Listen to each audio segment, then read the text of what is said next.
Welcome sa DRS 2.0. Fresh at nagbabagang happenings bang hanap mo? Mga padabarkads man yan o mga trending topics? Pwes, sagutin natin yan. Kaya naman isubscribe nyo na ang ating channel para sa mga nagbabagang balita everyday. So, ayun, welcome back again sa ating YouTube channel mga Kadabarkads. And for today's video, ang pag-uusapan natin ay tungkol sa mga importanteng ganap sa loob at sa labas ng Eat Bulaga. So, kanina nga po, pre-recorded na ang Eat Bulaga mga Kadabarkads. Pero kahit na pre-recorded ito, nag-insert pa rin sila ng clip mula po yan sa susugurin po nilang campus bukas araw yan ng Sabado. And grabe, nakita nga natin yung sitwasyon doon, pinagkaguluhan po si Ian Red pa lang yon mga Kadabarkads. Ano pa pag mga Eat Bulaga hosts at mga Dabarkads natin yung andyaan bukas. Baka sobrang dumugin sila at pagkaguluhan sila ng sobra-sobra dito. Kasi look Ian Red pa lang mga Kadabarkads, kagulo na po ang mga taga-Bataan Peninsula State University. At alam nyo mga Kadabarkads, meron po naging announcement ang Bataan Peninsula State University. Sabi dito, we are inviting all available BPSU students and employees to visit the Bataan People's Center for the TES EB broadcast happening at 11:30 a.m. to 2:30 p.m.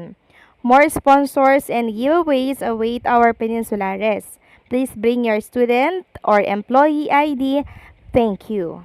At alam nyo ba mga Kadabarkads, sinamahan po ang Eat Bulaga Sugod Campus mga kapatid ng 13 na bilyonaryong sponsors.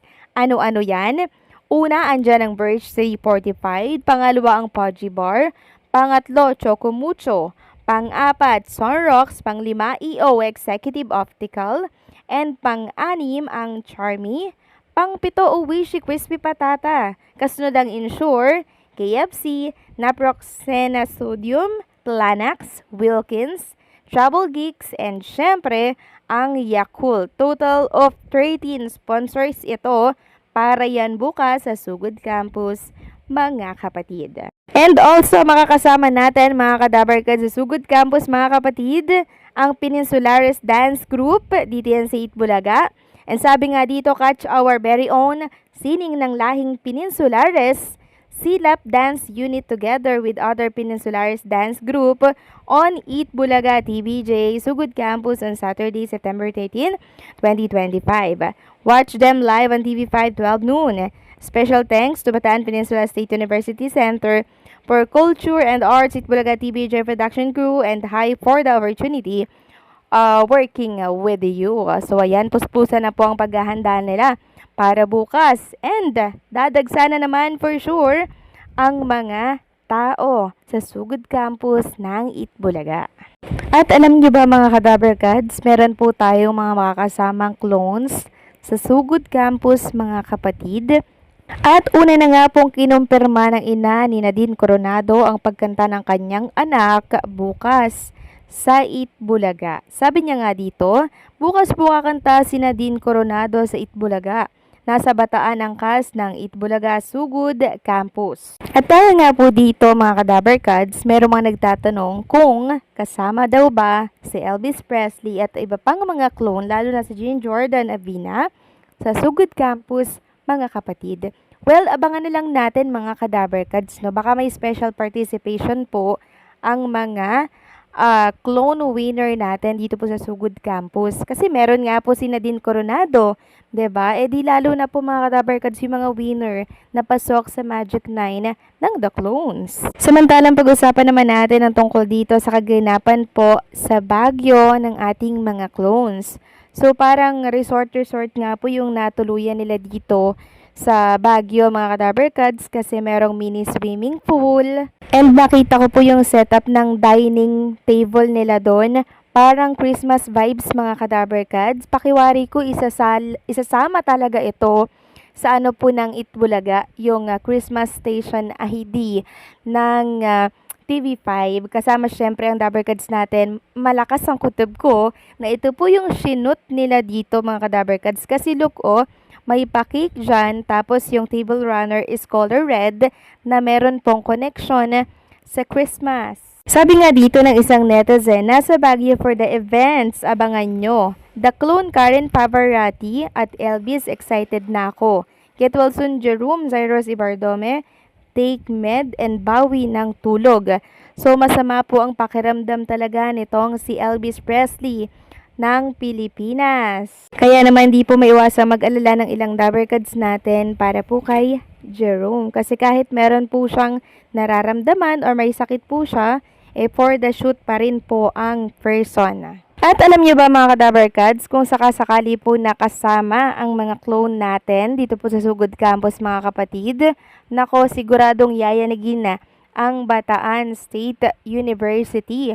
Kasi syempre, andyan yung Magic 9 na napakahusay kumanta.